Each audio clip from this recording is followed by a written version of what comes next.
Drivers are pieces of software that allow you to have devices like mice and keyboards connected to it. So I'm using a laptop at the moment.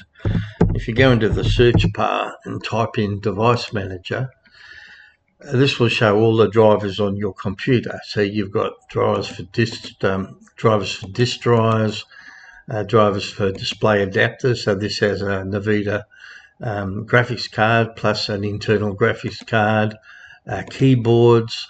That's a keyboard that's connected, your mice, and then you've got things like human interface. So this being a laptop, it's got a touchpad on there.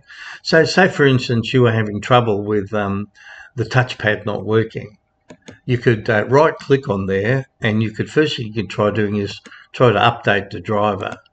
Let it have a look, and okay, that's already got the latest driver.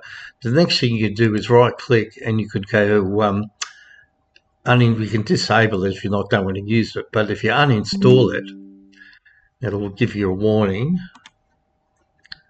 So uninstall, and that'll actually uninstall it. Now to get it back, you just go under action, scan for hardware changes, and that will go through and put it back there again for you. So you can see it's back there again.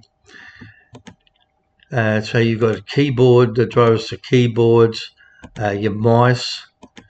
So if anything like that doesn't work, you can just try to uninstall it like I just showed you. Now under other devices, you can hear you've got like an exclamation mark for the PCI memory controller and an SM bus controller. So that says the driver either isn't installed or it's the incorrect driver.